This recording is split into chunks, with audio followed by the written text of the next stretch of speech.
Hello everyone, welcome to my YouTube channel Srijan Navachar में मैं अर्चना Shukla class 5th की इंग्लिश की बुक पेटल का 6th चैप्टर यानी lesson number 6 the clever farmer को लेकर आई हूँ, जिसका अर्थ होता है चतुर किसान। सबसे पहले इसको हम पढ़ेंगे, इसके अर्थ को जानेंगे, फिर जितना भी इसमें अभ्यास कार्य आपका बैक साइड दिया गया हो सब एक साथ एक वीडियो में देखेंगे। तो चलिए इस स्टोरी को पढ़ते हैं। This is a story of a clever farmer. Farmer means किसान, clever means चालाक, story यानी कहानी, this यानी यह कहानी एक चालाक किसान की है। Who lives on the hillside, जो रहता था, lives यानी रहता था, hillside यानी पहाड़ी की ओर, where जहाँ farmers किसान do terrace farming यानी जहाँ पर किसान सीढ़ीदार खेती करते थे। Once a farmer bought a field near a hillside. Hillside यानी पहाड़ी की तरफ, near यानी पास, field यानी खेत, bought यानी खरीदा, farmer यानी किसान, once यानी एक बार एक किसान ने पहाड़ी के पास एक खेत खरीदा। He then bought a pair of bullocks. Pair यानी जोड़ा, bullocks यानी बैल का। उसके बाद उसने क्या किया कि बैल का एक जोड़ा खरीदा and और began शुरू कर दिया प्लोइंग जोतना हिज फील्ड खेत को हैप्पली खुशी खुशी। Hardly had he plowed half of the field when a tall man came and cried out angrily. Hardly मुश्किल से, शायद ही, प्लोड यानी जोत पाया था, हाफ आधा, फील्ड यानी खेत, मुश्किल से वो आधा खेत जोत पाया था। When a tall man, जब एक लंबा, टाल यानी लंबा, मैन यानी आदमी, जब एक लंबा आदमी केम यानी आया, एंड और क्राइड चिल्लाने लगा, और एंग्रीली यानी गुस्से में वह चिल्लाने लगा। हे यू देयर, हे तुम वहाँ हो, my house is at the foot of this हिल, मेरा जो घर है इस पहाड़ी के तल पे है। What are you doing, what क्या कर रहे हो, यू तुम, doing what are you doing on my terrace, तुम मेरे छत पर क्या कर रहे हो। Please do not get angry, please means कृपया, एंग्री मीन्स नाराज, please do not get angry, कृपया आप नाराज मत हो। बी काम, आप शांत हो जाए। रिप्लाइड द फार्मर, जवाब दिया किसने, किसान ने जवाब दिया। ही सेड फर्दर, और उसने आगे कहा, I am ploughing the field to sow the seeds, seeds यानी बीज, सो यानी बोना, तो कह रहा आई एम प्लोइंग मैं खेत जोत रहा हूँ, टू सो द सीड यानी बीज को बोने के लिए मैं खेत जोत रहा हूँ। व्हेन आई ग्रो, जब मैं, ग्रो यानी उगा लूँगा, द क्रॉप यानी फसल, जब मैं फसल उगा लूँगा, आई शैल शेयर, शेयर यानी बांटना, मैं शेयर करूँगा, द हार्वेस्ट, हार्वेस्ट मीन्स होता है फसल, विद यू तुम्हारे साथ, एवरी ईयर हर साल, जब मैं फसल उगाऊंगा तो मैं हर साल आपके साथ फसल को साझा करूंगा। 1 year you take what grow below, एक साल आपको दूंगा, वॉट ग्रू बिलो जो जमीन के नीचे होगा, द ग्राउंड यानी नीचे होगा, एंड द नेक्स्ट ईयर और दूसरे साल you take what grew above the ground और जो जमीन के ऊपर होगा। The tall man was pleased, pleased मतलब होता है खुश हो गया। द टालमैन लंबा आदमी खुश हो गया। ही हैड नो आइडिया, उसे बिल्कुल नहीं पता था। The farmer plan of fooling, fooling यानी बेवकूफ़ बनाना, प्लान यानी योजना, फार्मर्स यानी किसान द्वारा जो उसे बेवकूफ़ बनाया जा रहा था उसको बिल्कुल नहीं पता था। The first year the farmer सोड, पहले साल किसान ने बोया क्या, गेहूं, पहले साल किसान ने गेहूं बोया। He took all the weeds, और उसने सारे गेहूं को ले लिया, as it grew above the ground, जो जमीन के ऊपर हुए थे, उसने जमीन के ऊपर बढ़ने के साथ सभी गेहूं को ले लिया। The tall man which were below the ground, और उसने क्या दे दिया, लंबे आदमी को क्या दिया, जड़ें यानी जमीन के अंदर जो भी जड़ें थी उसने लंबे आदमी को दे दिया। The tall man got angry, लंबा आदमी गुस्सा हो गया।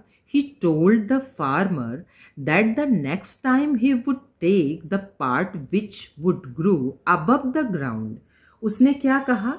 उसने कहा कि अगली बार मैं उस हिस्से को लूंगा जो जमीन के ऊपर होगा, यानी would grow above the ground. The farmer agreed, और किसान जो है वो सहमत हो गया। एग्रीड यानी सहमत हो गया। The next year the farmer grew ground nuts. अगले साल किसान ने ग्रू क्या बोया? ग्राउंड नट यानी मूंगफली। When the crop was ready, जब क्रॉप यानी फसल वॉज रेडी यानी तैयार हो गई, the farmer took all the ground nuts as it grew below the ground. तो क्या किया? किसान ने जमीन के नीचे उगने वाली सभी मूंगफली को क्या किया? ले लिया। The poor tall man got only the leaves which were above the ground, यानी जमीन के ऊपर वाले क्या मिला? लीव्स यानी पत्तियां मिली। किसको मिली? उस धूर्त आदमी को। और उस धूर्त आदमी को केवल पत्तियां जो जमीन के ऊपर थी मिली। In this way, the tall man was fooled by the farmer again. यानी इस तरह लंबा आदमी किसान द्वारा फिर से मूर्ख बनाया गया। अगेन यानी दोबारा, फूल्ड यानी मूर्ख बनाया गया। कौन मूर्ख बनाया गया? लंबा आदमी। इस तरह वह लंबा आदमी किसान द्वारा फिर से मूर्ख बनाया गया। वर्ड मीनिंग यानी शब्दार्थ, बुलक्स यानी बैल, प्लोइंग यानी हल चलाना या खेत जोतना, एंग्रिली यानी गुस्से से, टेरेस यानी सीढ़ीदार खेत, काम यानी शांत, सो यानी जमीन में बीज बोना, प्लीज्ड यानी संतुष्ट होना। आंसर द फॉलोइंग क्वेश्चन, निम्नलिखित प्रश्नों के उत्तर दीजिए। पहली बार सारा प्रश्न और उत्तर आपको हिंदी में मिलेगा। Where did the farmer live? किसान कहाँ रहता था? The farmer lived on the hill side. किसान हिल साइड यानी पहाड़ी की ओर रहता था। Which type of farming is done on the hill side? पहाड़ी पर किस प्रकार की खेती की जाती है? Terrace farming is done on the hill side. सीढ़ीदार खेती की जाती है पहाड़ी पर, यानी पहाड़ी पर खेतीदार सीढ़ी की जाती है। Why was the tall man was angry? लंबा आदमी नाराज क्यों था? The tall man was angry because the farmer is doing ploughing on the terrace of his house. लंबा आदमी नाराज था क्योंकि किसान उसकी छत पर खेती कर रहा था। Who please the tall man and how?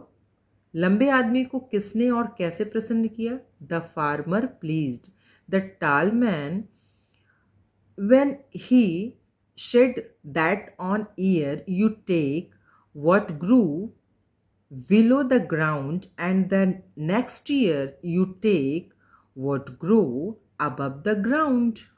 यानी किसान ने लंबे आदमी को खुश किया। उसने कहा एक साल जो खेती जमीन के नीचे होगी वह तुम ले लेना, और अगले साल जो खेती जमीन के ऊपर होगी वह मैं ले लूँगा। Who was the clever? यानी कौन चालाक था? द फार्मर और the tall man.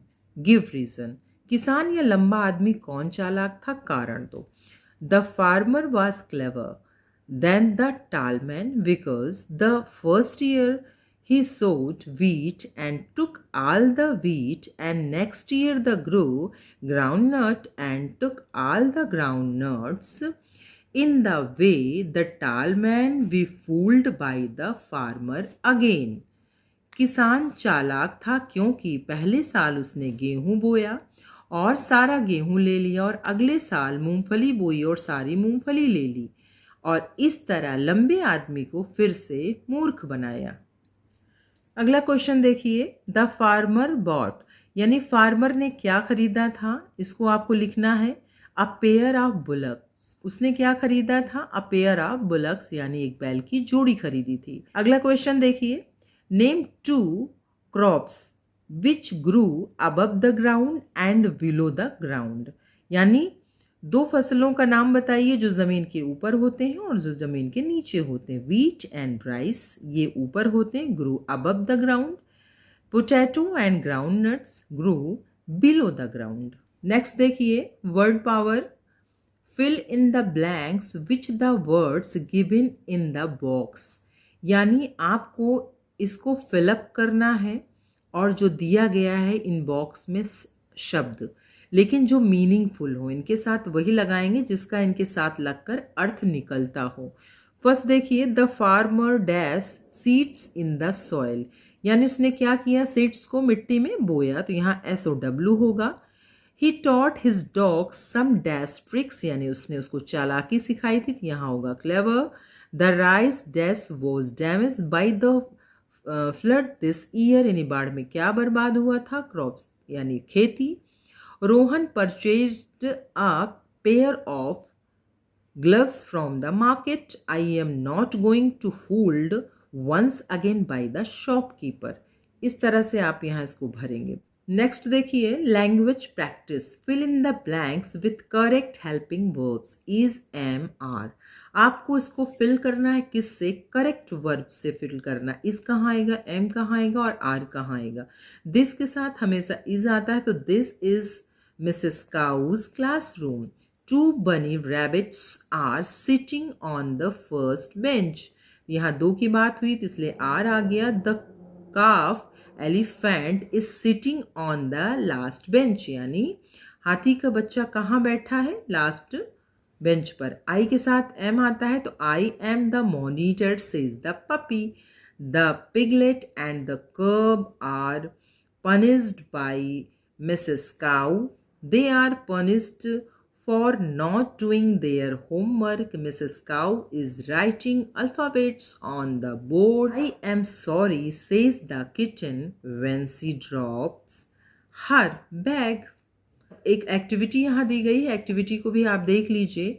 Draw the images of difference land forms given below on a chart paper, यानी जो यहाँ पर विभिन्न प्रकार की ज़मीन दी गई है उसको आपको चार्ट पेपर पर वो सारे इमेजेस ये आपको बनाने हैं। तो फिर एक नए चैप्टर के साथ, तब तक के लिए बाय बाय।